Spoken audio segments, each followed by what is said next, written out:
জনাব রেজা কিবরিয়া, আপনার সময় 6 মিনিট। ধন্যবাদ আপনাকে। আসসালামু আলাইকুম।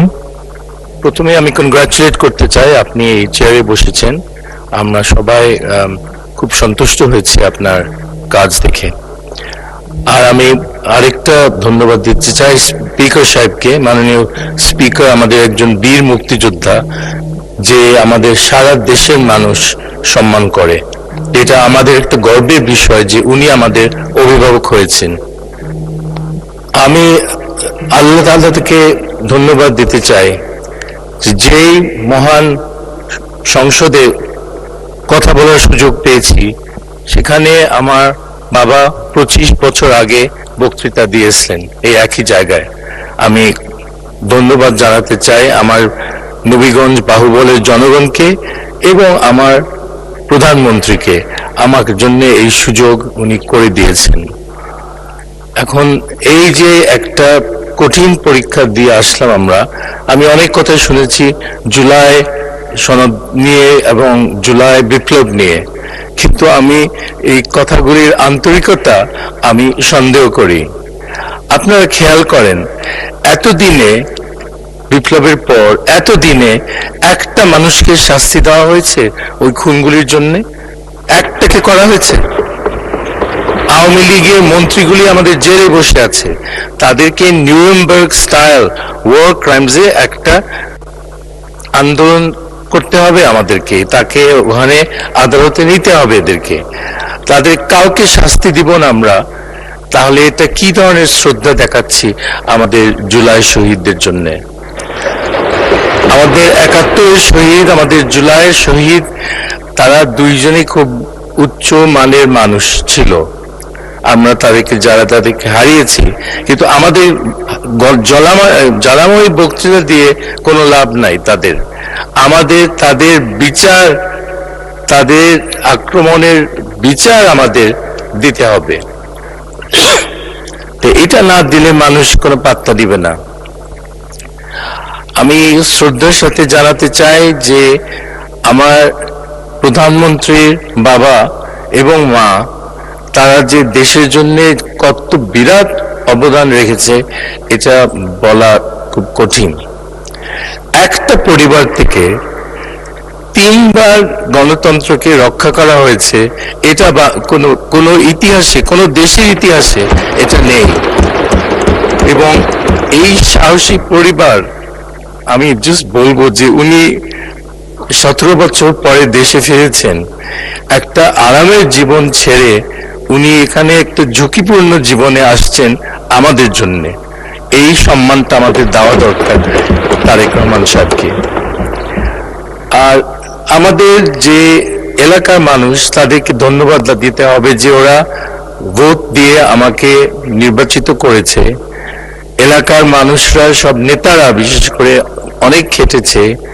আমার সহধর্মিনীও ছিল, সেও অনেক কাজ করেছে, সিমি কিবরিয়া, এটার জন্য আমি কৃতজ্ঞ।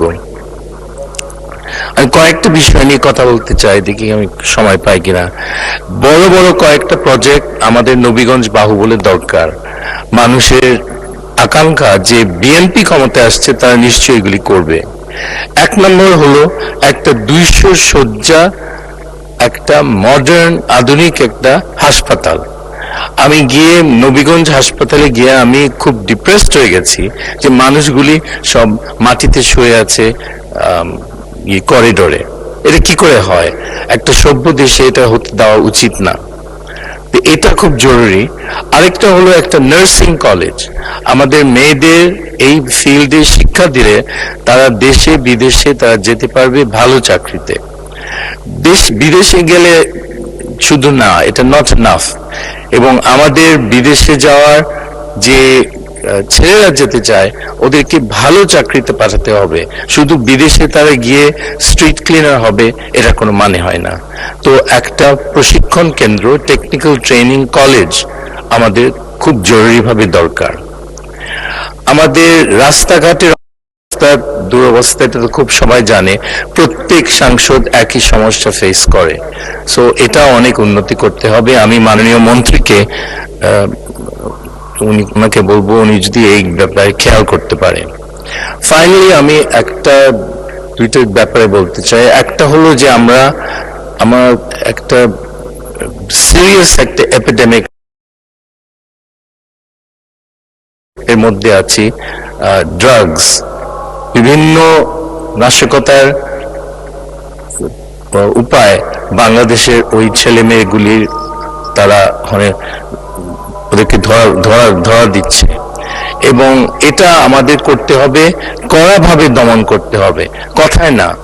সিঙ্গাপুরে যেমন আপনারা জানেন যে হেরোইনের 10 গ্রাম হলে একটা লোকের মৃত্যুদণ্ড হয়।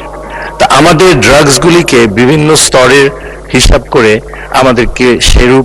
আমাদেরকে ওদের অপরাধগুলি দেখতে হবে, এবং কিছু ডেথ পেনাল্টি না দিলে আপনারা এটা থামাতে পারবেন না। লোককে বকাঝকা করে এটা সম্ভব না। সো আমি মনে করি আমাদেরকে যদি শক্ত হাতের বন্ধ করতে হয়, আইনমন্ত্রী এবং আমাদের স্বরাষ্ট্রমন্ত্রী যদি কাজ করেন, তারা। মাননীয় সদস্য 2 মিনিট সময় বৃদ্ধি করা হলো। থ্যাংক ইউ মাননীয় স্পিকার। You are very welcome. তো এই জিনিসটা, মাদকদ্রব্য নিয়ন্ত্রণটা একটা বিরাট ইস্যু হয়ে গেছে গ্রামে গঞ্জে। আমার বিশ্বাস হয়নি যে গ্রামের ছেলেরা বিভিন্ন মাদকদ্রব্য সম্বন্ধে তাদের জ্ঞান কত, আমি দেখে আমার মন খারাপ হয়ে গেছে। এগুলো তো জানাই উচিত না এই ছেলে মেয়েদের, কিন্তু আমাদের কোনো ফেলিয়ার আছে এখানে। আমার একজন পুলিশ আমাকে বলল যে একজন মাদকদ্রব্য ট্রেডার, সে 50 বার তাকে ধরা হয়েছে, এবং 50 বার সে ভালো আইনজীবী আছে ওনার, 50 বার তাকে ছেড়ে দেওয়া হয়েছে। তো লোকটা হাসে পুলিশ আসলে, বলে আপনারা কিছু করতে পারবেন না। তো এরকম অবস্থা আমাদের হতে দেওয়া উচিত না। সো তাদের আপনারা শক্ত একটা ব্যবস্থা নেন এই মাদকদ্রব্য ব্যবসায়ীদের। ফাইনালি আমি আমার শহীদ প্রেসিডেন্ট জিয়া রহমানের প্রতি আবার আমি আমাদের কৃতজ্ঞতা জানাতে চাই আমাদের পরিবার থেকে। আপনারা হয়তো জানেন না, শাহ এএমএস কিবরিয়া ছিলেন পররাষ্ট্র সচিব 3.5 বছর শহীদ প্রেসিডেন্ট জিয়াউর রহমানের সাথে, এবং ওনাকে মনোনয়ন দিয়েছে থাইল্যান্ডের রিজিওনাল পজিশনে আন্ডার সেক্রেটারি জেনারেল, উপমহাসচিব হিসাবে আমাদের প্রিয় প্রেসিডেন্ট জিয়াউর রহমান দিয়েছেন। তো আমি ওনার প্রতি আমি পার্সোনালি কৃতজ্ঞ। আমার বাবারা ওখানে খুব সুখে ছিলেন 11 বছর, কিন্তু আমি অনেক সময় লোকে জানে না আমরা পরিবারের প্রতি কত কৃতজ্ঞ। তো এখানে আমার বক্তব্য শেষ করছি। অনেক ধন্যবাদ, ধৈর্য নিয়ে আপনারা শুনেছেন, এবং আমাদের সমস্যাগুলি আশা করি মন্ত্রী মহোদয়রা দেখবেন। ধন্যবাদ। ধন্যবাদ মাননীয় সদস্য।